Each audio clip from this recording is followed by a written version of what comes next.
بسم اللہ الرحمن الرحیم۔ السلام علیکم ورحمۃ اللہ وبرکاتہ۔ زانی کی توبہ کیسے قبول ہوتی ہے؟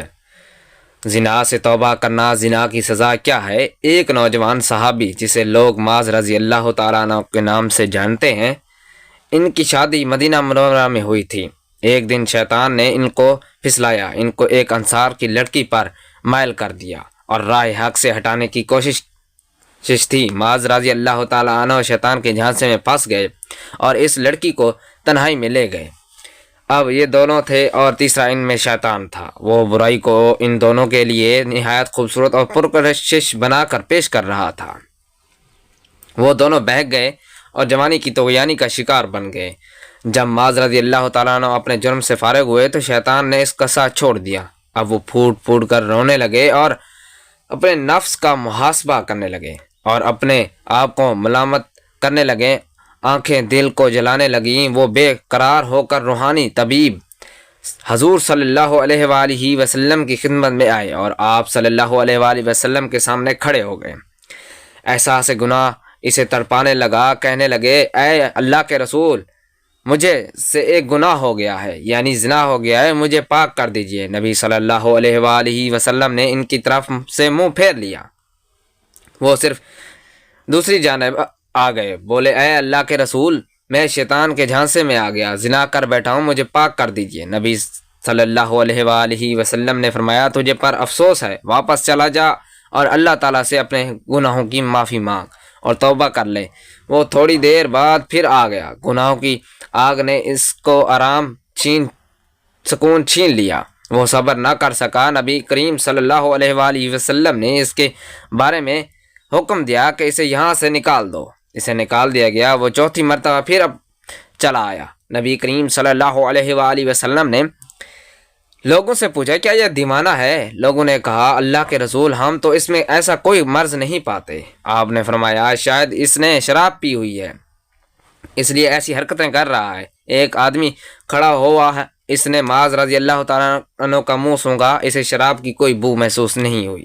نبی کریم صلی اللہ علیہ وآلہ وسلم نے پوچھا، تجھے پتہ ہے زنا کسے کہتے ہیں؟ اس نے کہا، جی ہاں، میں ایک عورت کے ساتھ اس طرح حرام کا ارتکاب کر بیٹھا ہوں جسے ایک آدمی حلال طریقے سے اپنی بیوی کے ساتھ کرتا ہے۔ آپ نے پوچھا، اب اس بات سے تمہارا کیا مطلب ہے؟ اس نے کہا، مجھے پاک کر دیجئے۔ نبی کریم صلی اللہ علیہ وآلہ وسلم نے مکمل تفتیش کروائی، جرم ثابت ہونے پر حد جاری فرمائی۔ آپ نے حکم دیا اور اسے سنسار کر دیا گیا۔ جب اس کی نماز جنازہ پڑھی گئی اور اسے دفن کر دیا گیا تو نبی کریم صلی اللہ علیہ وآلہ وسلم نے دو آدمیوں کے پاس سے گزرے۔ وہ آپس میں باتیں کر رہے تھے کہ دیکھو، اس آدمی پر اللہ نے پردہ ڈالا تھا، لیکن اس نے اپنے آپ کو خود ہی ہلاکت میں ڈال لیا، حتیٰ کہ اسے پتھر مار مار کر یوں ہلاک کر دیا گیا جیسے کتے مار دیے جاتے ہیں۔ نبی کریم صلی اللہ علیہ وآلہ وسلم خاموش ہو گئے، پھر تھوڑا سا آگے چلے گئے۔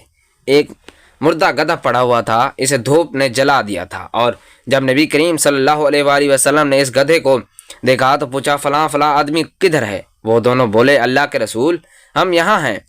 آپ نے فرمایا، اترو اور اس گدھے کا گوشت کھاؤ۔ حیران ہو کر بولے، اللہ کے نبی، پناہ اسے کون کھا سکتا ہے؟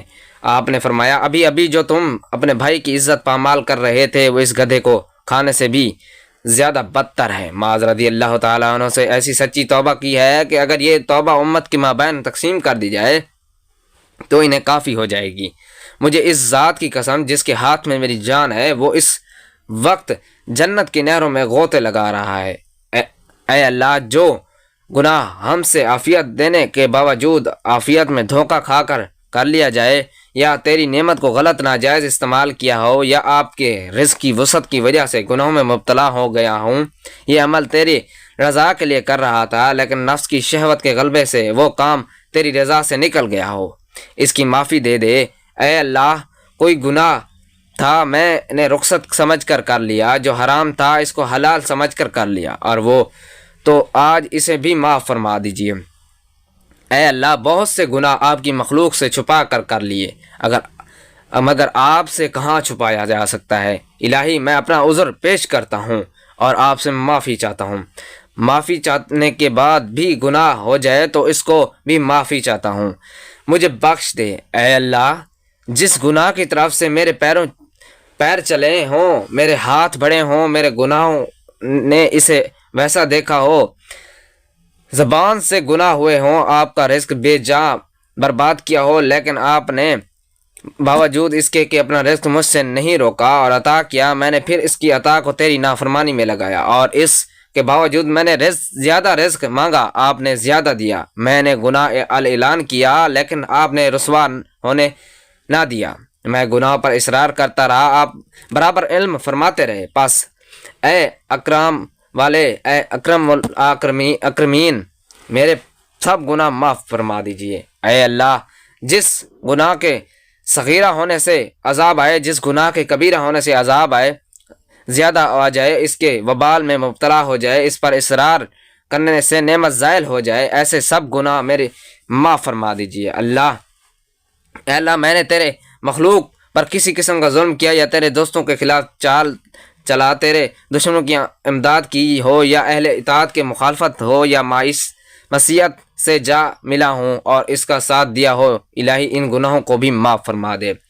اے اللہ، جس گناہوں کے باعث ذلت و شعاری میں آ گیا ہوں یا تیری رحمت ہی سے نا امید ہو گیا ہوں، یہ اطاعت کی طرح آنے سے گریز کرتا رہا ہوں، اپنے گناہوں کو بڑا سمجھ کر امید پیدا کر لی ہو، اسے معاف کر دیجئے۔ اے اللہ، دن کی روشنی میں تیرے بندے سے چھپ کر گناہ کیا، رات کے اندھیرے میں تیرا حکم توڑا، یہ صرف میری نادانی ہے تھی، یہ کیونکہ میں یہ جانتا ہوں کہ آپ کے نزدیک ہر پوشیدہ راز ہے، آپ جو چاہیں کر سکتے ہیں، آپ کے ہاں سوائے آپ کی رحمت کے نہ مال کام آئے گا نہ اولاد کام آئے گی۔ اے اللہ، مجھے قلب سلیم عطا فرما اور مجھے معاف فرما۔ اے اللہ، آپ نے قلب کو پاک کیا، میں نے گناہوں سے ناپاک کر لیا، آپ نے پردہ رکھا، میں نے خود اس کو چاک کر دیا، اپنے برے اخلاق کو مزین کیا، نیک بتاتا رہا، ایسے گناہ بھی معاف فرما دے۔ اے اللہ، ایسے گناہوں سے معافی چاہتا ہوں جس کی وجہ سے آپ کی ذکر سے غافل رہا ہوں، آپ کی وعیدوں اور ڈرانے کی آیات سے لاپرواہ ہو گیا ہوں، سرکشی کرتا رہا، الہی معاف فرما دے۔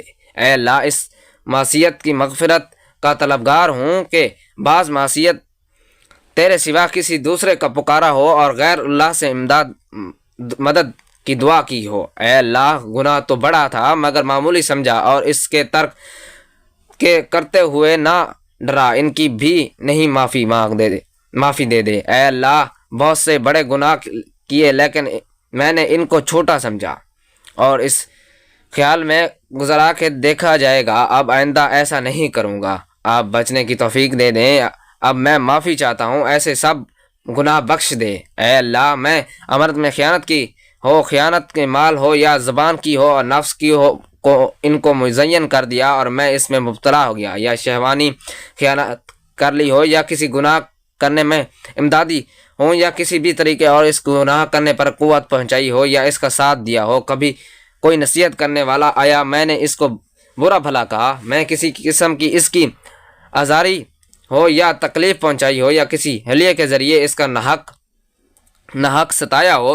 حضرت حذیفہ بن یمان سے مروی ہے کہ نبی کریم صلی اللہ علیہ وآلہ وسلم نے ارشاد فرمایا، ہے مسلمانوں، زنا سے بچو، اس لیے کہ اس میں 6 نقصانات ہیں، 3 دنیا میں اور 3 آخرت میں۔ دنیا کے 3 نقصانات یہ ہیں: نمبر 1، زنا کرنے والے کے چہرے کی رونق ختم ہو جاتی ہے، نمبر 2، مسلسل غربت اس شخص پر ہمیشہ سوار رہتی ہے، نمبر 3، زنا کرنے والے شخص کی عمر کم ہو جاتی ہے۔ آخرت میں پیش آنے والے 3 نقصانات یہ ہیں کہ نمبر 1، اللہ کی ناراضگی، نمبر 2، برا حساب و کتاب، نمبر 3، دوزخ کی آگ میں ہمیشہ رہنا۔ زنا سے چہرے پر رونق اور بے نوری سی ہو جاتی ہے۔ مذکورہ حدیث کی روشنی میں پتہ چلا ہے کہ زنا کرنے والے کو دنیا میں سخت اور ذلت رسوائی سے دوچار ہونا پڑتا ہے، جن میں پہلی سزا یہ ہے کہ زنا کرنے والے کے چہرے کی رونق ختم ہو جاتی ہے، ان کے چہرے سے ہمیشہ ذلت اور خواری کی علامت ظاہر ہوتی ہے۔ ناظرین، ویڈیو اچھی لگے تو ویڈیو کو شیئر کریں، لائک کریں، سبسکرائب کریں اور بیل آئیکن کو ضرور پریس کریں تاکہ نئی آنے والی ویڈیو بآسانی آپ تک پہنچ سکے۔